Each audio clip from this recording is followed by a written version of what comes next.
Once again, I'm om'tayo Samuel, and I'm here to talk on the topic business first course.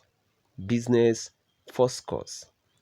With a tag on how not to run an unsuccessful business. How not to run an unsuccessful business. So, business first course is today's talk about.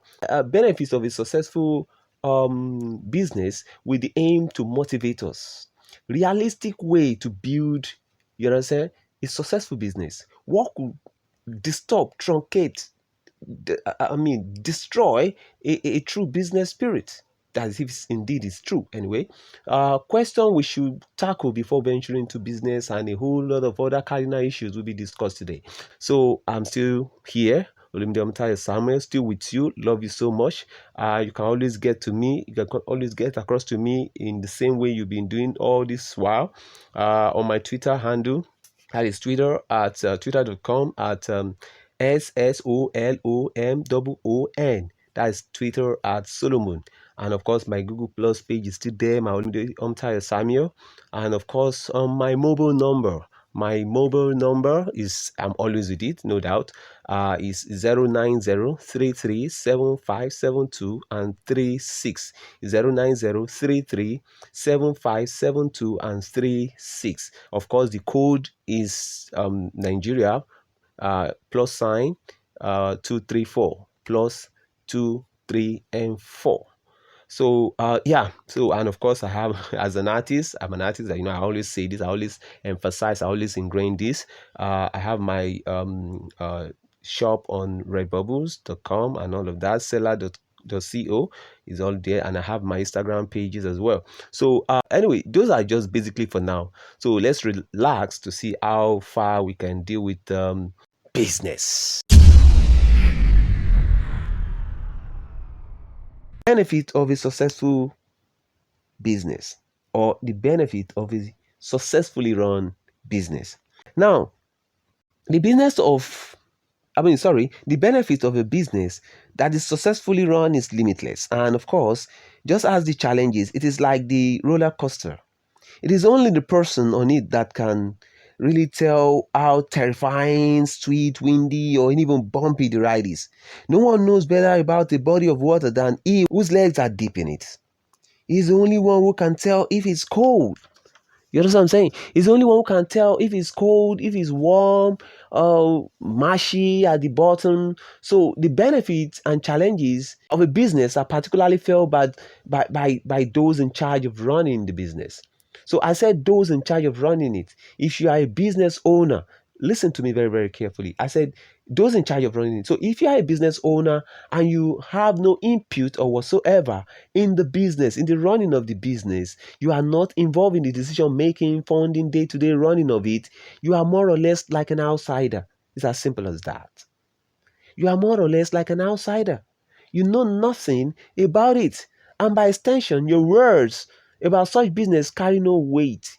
However, here are a few benefits of making sure your business is successful.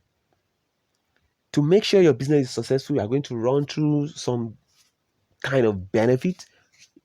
Some of my link into another. Remember, we always talk about chain reaction. One thing will affect and lead to another. So number one, it is going to be a long list, but just follow me suit. Number one, you succeed in creating jobs for yourself and other people. The benefit of running a successful business. You succeed in creating jobs for yourself and other people. Number two, you also succeed in reducing the government headache in job creation. Link it to number one. The government give you a recognition right there. Number three, you succeed in helping to rid the street of miscreants. You succeed in helping to rid the street of miscreants and criminals. So that's number three. Then number four, you succeed in keeping yourself happy and healthy enough to cut off consistent visit to the hospital. I myself, I may want to laugh at this, but all the same, it's a fact. These are wonderful facts. You just link it to each other. So number five, you are guaranteed of laudable health care because you can afford it. You are guaranteed that. Number six, you also help others achieve good, sustainable health care through donation and funding of public health facilities and all that. And of course, that's also the essence of tax paying anyway. And also your CSR. That's your yeah, your community social responsibility. So you do all of that. As as a succeeding business, you do all of that, and every other person they benefit from all other facets, healthcare and all that. So number seven, you succeed in putting yourself among the nation's world of experience when it comes to helping the government in microeconomic policies. So you are consultable. Number eight, your experience and business help the nation to grow and be recognized internationally. Your experience and business help the nation to get recognition and to grow internationally. You understand? There's living import and export movement of goods, raw materials have been sold easily. Then number nine, indirectly, your assistance in the economy is helping helping the sideline people like the physically challenged, the teenage mothers, ex-convicts to settle down into a business. You are indirectly assisting them, and of course, by turn, the economy. They say, okay, these people are sidelined, but there's enough job in the society, in the polity, then it gets to them. Number 10, because you are helping your country grow internationally, you also earn international respect and open to international opportunities. Number 11, your success translates to being given more rooms for further exploration in your line of business, particularly you earn trust in and out. Your success translates to being given more rooms. You are given more rooms to explore, to grow. Number 12, you succeed in bolstering foreign exchange, e-commerce, import and export. I said that earlier. You succeed in bolstering foreign exchange of the economy. The e-commerce is top notch. Number 13, because you are succeeding in helping other business grow, government pressure group, prayer group, and other private organizations will also be forced to pull down their cutting of some stringent policies that are required to be fulfilled before starting or sustaining a business. You have been the pace setter. Because you've succeeded, you are succeeding, and your business, you are helping others to grow. If you can give peanuts today, then the government should be able to give a bunch of it. If you can give that, the government should be able to do further. If you are showing that it's more like you are channeling the path. So all these other union groups, prayer groups, and then the rest, they have to follow that. You have to fall in line. Something will have to happen. You are a broader influence. You are a wider influence. Now, number 14, you succeed in becoming a status in the nation's annual budgetary. That is a fact. That is a fact. That is a fact. Yeah, national companies, effective influencing companies or industries within the nation will definitely find their way into what will affect or influence the budget of the country. It's a fact. Number 15, because you are succeeding within the economy, research centers and business education institutes become popular to further provide guidance because you are succeeding. So, because the bottom line that because you are succeeding, so many areas of the economy are forced to follow suit, to maintain that discipline to succeed as well. Now, number 16, because you're succeeding, there will be enough wealth around for people to go on leisure and by extension promoting tourism and establishment of recreational centers because you're succeeding. Have your employees, you have people go on research on leisure trip and tourism and all of that. Now definitely you are indirectly improving that establishment, creating more recreational centers.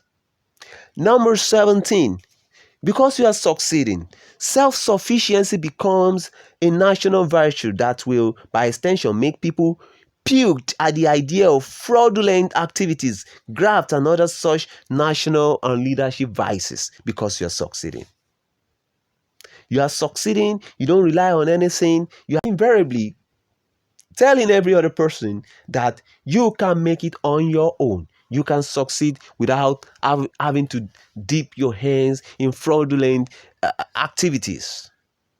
Number 18, war and other social crises will be non-existent. There will simply be strong need for investment, institutions, beliefs, and policies to be protected because you are succeeding. Imagine that. War under social crisis will be non-existent because you are succeeding and you are helping others to succeed.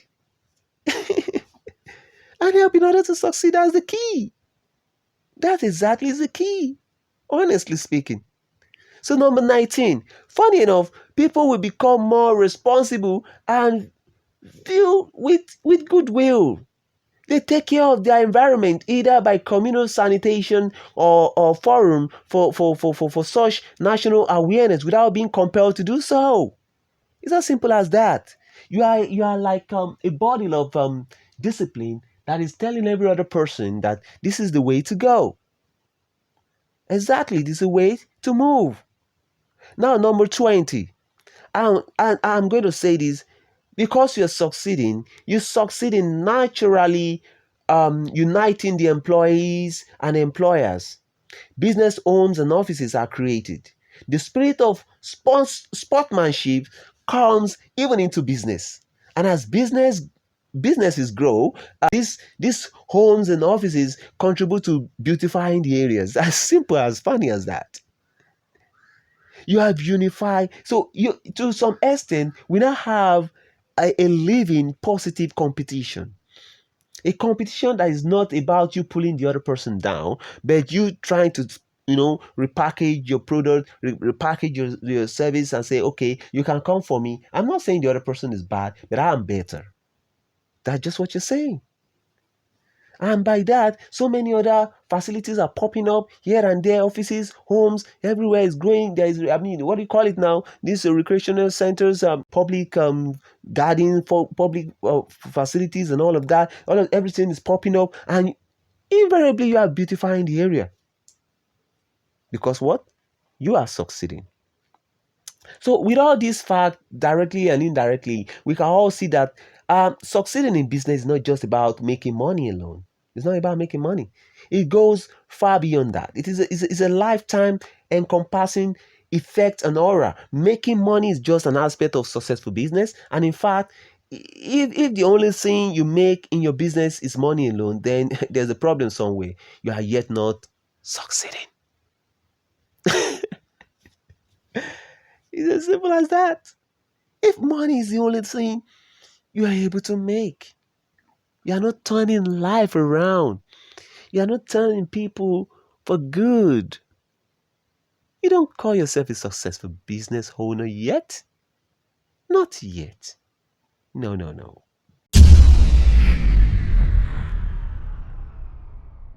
Now, the third thing we are going to be considering now is the realistic ways to be successful in business. If you remember, we've talked about benefit of succeeding in business and the essence of succeeding in business. But now we are going to consider how do you even succeed. We're talking about business. First course 101, business 101. That's as simple as it. So realistic ways for you to be successful in business. Let's just talk. Let's ruminate about this. We are not saying, once again, remember this in the introductory, we are not saying we're going to break everything to pieces, but we'll try to get to some level. We'll try to get to somewhere. So succeeding in business is plainly relative. Now, individual A lineup to success might not work exactly for individual B.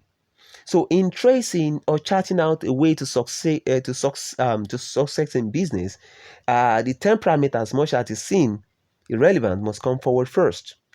As in, one of the first things that should come forward, your temperament. I'm just trying to, rigmarole around some things here. So aside education, knowledge, experience, and such, education, knowledge, and experience, and such, a person who is choleric in nature, we most I mean, we mostly run his business differently from a person that is phlegmatic in nature.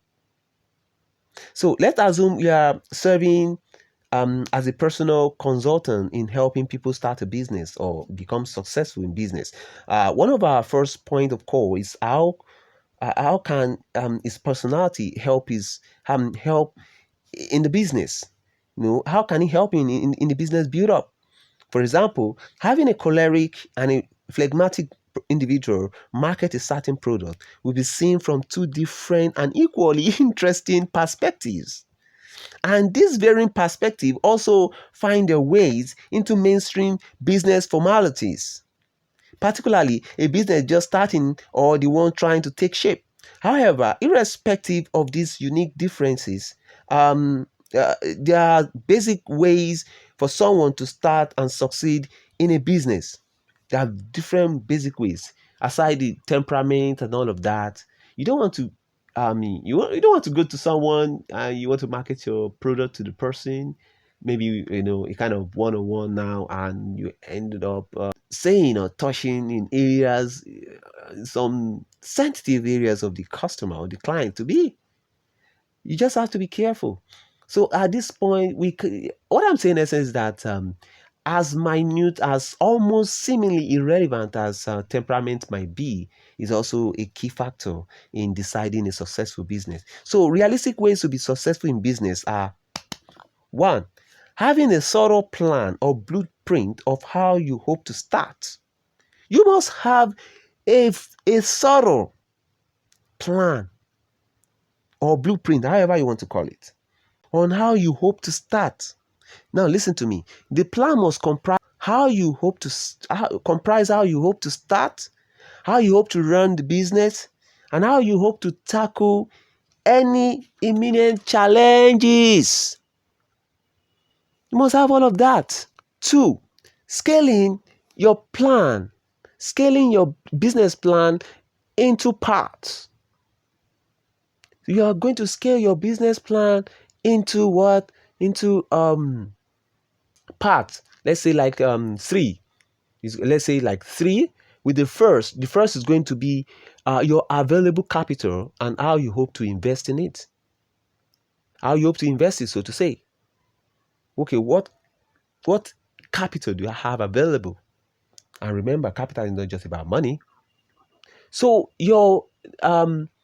also your necessary pricing would have been done at this point, at this first stage. Also, your consultation, assessing your asset and your liabilities comes up here as well.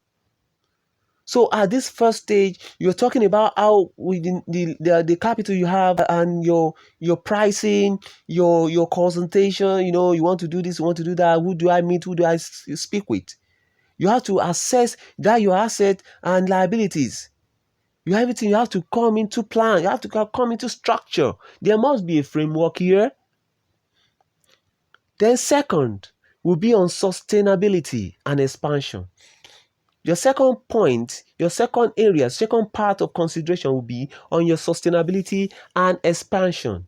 You look into areas and ways to make your business grow from one level to another. You chart out plans on how to explore the terrain, and like the ant scratching the ground, you pick on those things that will eventually lead to your success and put your necessary thing that may want to debar you or distract you, put them behind you. So you're talking about sustainability, you're talking about expansion here.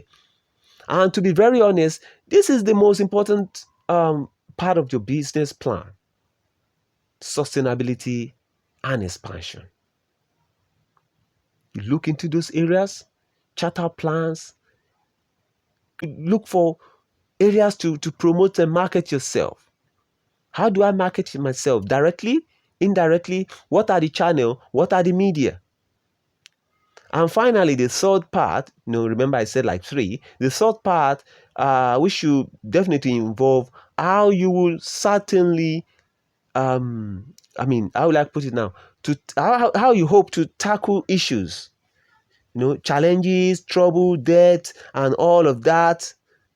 Those things will definitely come, but how do you hope to tackle them?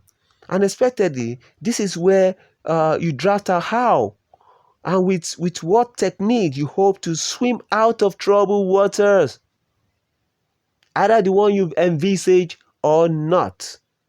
How?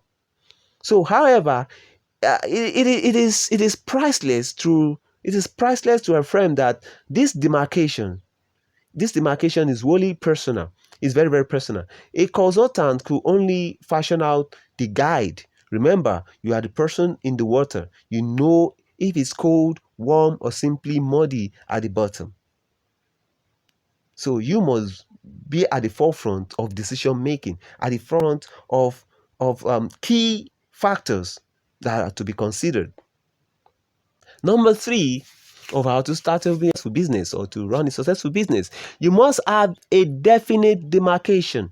Listen to me, my wonderful people. You must have a definite demarcation between your business, your time for leisure, and your family concerns. And they mustn't mix. They mustn't mix. Or should I be more precise? One mustn't disrupt the other. Maybe that's the word. Not about the mustn't mix. One must not disrupt the other or derail the other. That is it. Number four, you must be financially disciplined. You must be financially disciplined. Managing it well and see, and if you can get, if you can do, all those paperwork and stuff on your own, you can get a professional. You can get a professional who might perhaps be on part-time basis to do it for you. You can get a professional to do it for you. Your bank should be well, your bank should be well understood by you and equally made your friend. So what I'm saying that you must understand your documentations, financial training, financial discipline. Everything must be mastered. If you can't do it yourself, you get someone, outsource it, or you get a weekend training or crash program to master all of that, your bank and such documentation, everything, you master it, invoice and all of that, if you are into production anyway. Then number five, you must also understand that after your capital and an asset, your customer are second in importance. Be customer concerned. Be customer concerned.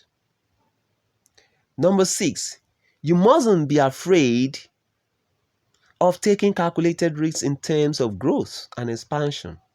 Remember, sometimes when there are no pains, there are no gains. You must be ready. You must be ready for calculated risks. I said calculated risks. Calculated risks. Not the one that's stupid. Number seven, you mustn't just live in the present alone or let your mind be so preoccupied with the future, because sometimes precious ideas are hidden in our past. Make your past experience work for your present and future. Don't just live in the present alone or preoccupy your mind with the future. Check back, look into your past, pick one or two things that you've learned that can be of help to you. Number eight, you must understand the power of network. Reasonably, even network has now become a bona fide business with its own structure, management, operations, and expectations. It is an understatement that a business should seek opportunities in network. In fact, a business without network is a business without future. When the going gets tough, opportunity in business network sustain your business eventually. So you must be conscious of network or networking with relevant businesses. Number nine, you must understand your business in and out. For example, the CEO in a mechanic workshop may get undressed to sort out a difficult issue or repair Therefore, prepare for hard times in the course of your business. You must understand your business in and out, back to forth, forth to back. Number 10, well, much funny enough, you must learn to pray. Much funny enough, you must what? Learn to pray. You must learn to pray. Have a God on whom you can suspend your hope and faith. A God you can always go to in prayer to clear your mind. Honestly, when you have somewhere you can hopefully hang your problems, you'll be more relaxed with no high blood pressure or depression and other such whatever. And by extension, once your mind is clear, path to success in your business also becomes clear. That's it. So that's the essence of having a godly, a godly entity, a godly figure in your life. You must have a point, a place, a kind of hanger where you can hang your worries. Because depression is not a friend of any kind of business. It's not a friend of the success to business. It's as simple as that. Now I'm going to go to another area of this discussion, which is relating to a successful business. So, what are the evidence? What are the evidence of, relating to a successful business? What are the evidence on ground that we can say, okay, this is it? Now, the evidence of a successful business is even everywhere in the owner's life, his or her family, and by extension, the nation. It is no news that we have some television, internet, and radio, even paper programs where business champions are celebrated. They are celebrated. For example, the what do you call it now? The Amazon celebrate great achievement of women. The entrepreneurs celebrate young and old business owners with exceptional creative business ideas. It is for both male and female anyway. We also have Dragon Den, where intelligent and rare business ideas are celebrated and of course funded. So we have all of these things, although some of them might not be on air anymore, but we know these things exist or they existed, so to say. So in Nigeria, in my home country, we've had some government and individual programs like the You Win. At least I've known one or two persons that won it those years, and the TEEP, that is it's a Tony Elumelu Fund, and all of that. So the whole like it is of no value for us to underrate the fact that all these programs came so as to further encourage business growth, and particularly smaller businesses. So relating to a successful business is easier, like I said earlier. The evidence is everywhere for all to what to see. So honestly, you must know that how you run your business sooner become evident on you. For example, two people were going to hunt for a certain contract, a certain project to bid for. One dressed raggedly while the other dressed smartly with shirts well tucked in, well ironed and tucked in, shoes shining. Even if a project is about evacuating waste, that is still not a reason to dress going for it like a piece of waste yourself. That's not a reason at all.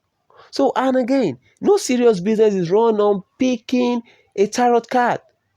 We are not run on mere luck. Business is not run on luck. Business is not some hidden lottery format. I don't know how to call it now. About everything about serious business is serious, and for any business owner to show that he or she is serious with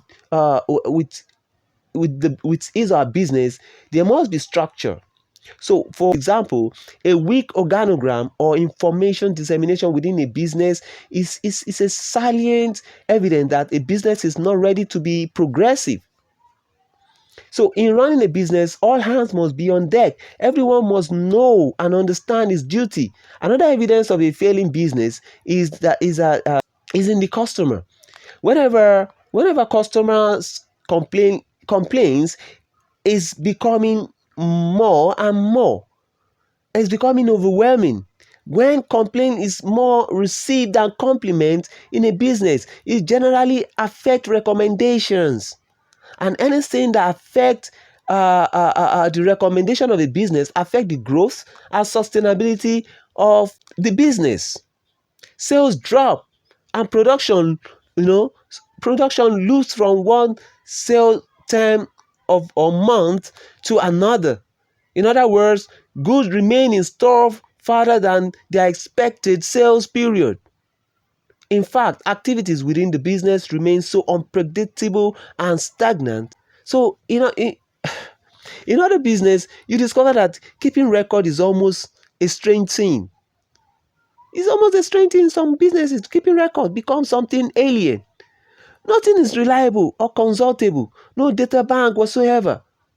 And no historical record of how business has been run. And of course, no vivid or direct evidence of progress. The business just lumber along from a while before it starts to fizzle and gradually fades into oblivion or into emptiness.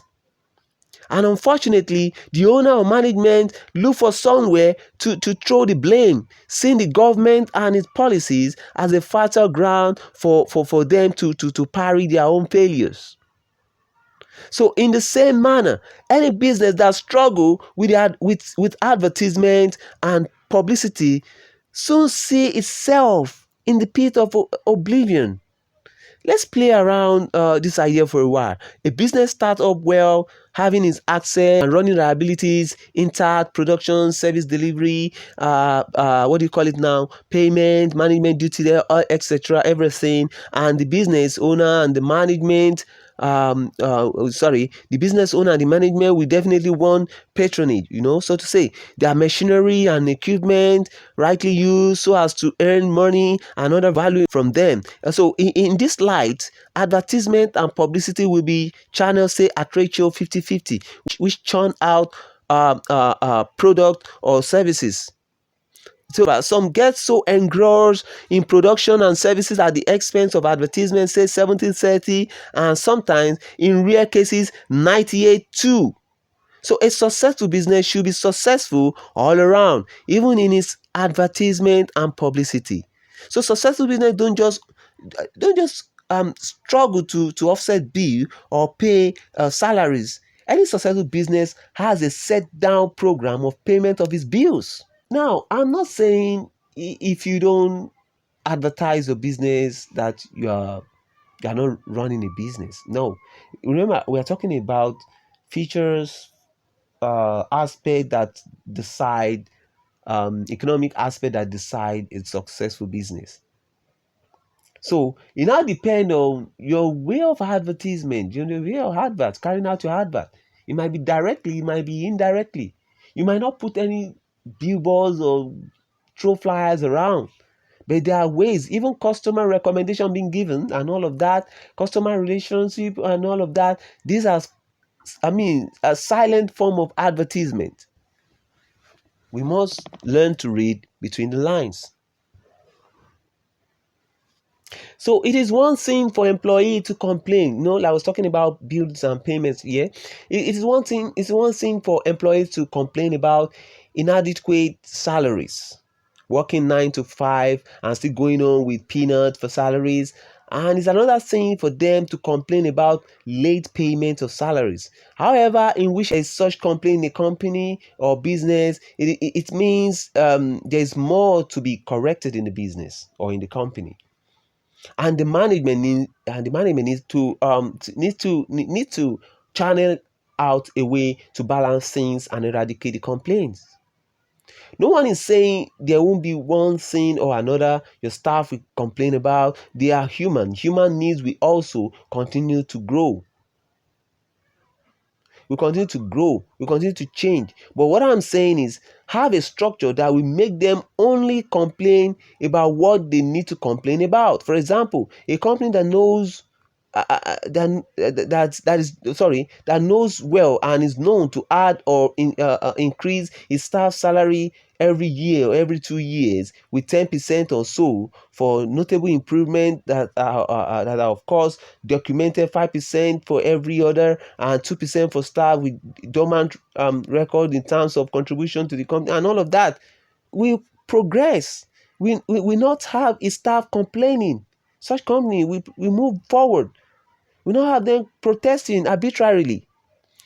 The staff of a successful business understand they have to earn their benefits through reasonable and measurable appraisals. They should know that. They will definitely know that. But then it still depends on your framework. Or still, if there's a mutual agreement between a company management and staff on radical improvement in welfare as to salary increment, say for every member of staff who has stayed 5 or more years in the company, that they are entitled, there is an entitlement to a certain benefit or property, which could be, could be land, cars, houses, and even partnership in the business. In such a company, there won't be any need for complaint and protest. And of course, those are evidence of a successful company or business. So, still on what's evidence in a successful business, imagine going into an organization, a business premises, and you discover you simply can't sit even after being asked to sit down because the chairs are dusty and cobwebs hanging somewhere and everywhere over your head. You literally felt somehow uncomfortable cleaning the chair yourself. This is the job of a company, to take care of their client or customer by first making their office presentable to any prospective customer. In a scenario like this, I don't think anybody needs a medium or a spiritualist to tell him or her a business like that is yet to be class successful. We don't need to cut off our noses simply because we want to visit your office or wear protective gear so as not to get injured from that protruding nail or metal object on the edge of the lounge. So in your respective offices, you have a kind of entertaining reception office, a visiting room or visitor room. So to my wonderful people, let your office be a beautiful and unforgettable experience for anyone visiting it, especially first time. It is a general fact that when employees enjoy a good relationship with their employer, the business owner, there is an aura of glowiness all around the company, a glowiness that's soon rub off on the customers and other outsiders. An employer once said, surprisingly, he once said, surprisingly, that gossip, negative attitude, how did that come into business? You're talking about gossip, negative. How did that come to be there? One said that. And another said it, I think it's an aviation company mogul, I think maybe Richard Branson, I can't remember now, that he said, take care of your employees and your customer will be well taken care of. You know, the two are right about attitude in business places. There have been situations where two staff members threw caution to the wind and engaged each other in physical fighting right in the presence of a customer. Yes, it is as bad as that. And strange enough, the fight hadn't been about the customer. They were actually fighting over a battle relationship that's happened between them or something. One has taken another's, I don't know, maybe boyfriend or something. Ironically, it was even the customer that was separating them and also lecturing them about the anti-image and brand act they've just displayed. They were involving in the light of the customer of a company where they work. So it is also mandatory that a company should put operational structures and policies that will cover even this kind of areas. I don't want to come in a company and you're talking about sharing maybe man friend, boyfriend, or something like that. No, I don't want. That's none of my business. My business is to come and do business with you. Transact with you, or you solve my problems for me, and I do the necessary thing, you pay for it. So, and finally, when you notice a company or business getting sanctioned, banned, being rebuked over and over, such a company or business is still in the debt of unsuccessful businesses. It's within the parole of unsuccessful businesses. A company can be banned for so many reasons. So also is revocation and rebuke. When a company or business involve itself with another notorious one, engage in any criminal activities or illegal activities, derail from its registered businesses, or meddle in politics without having any tangible reason to do so, such a company or business is bound to be asked or seriously dealt with eventually. Thank you.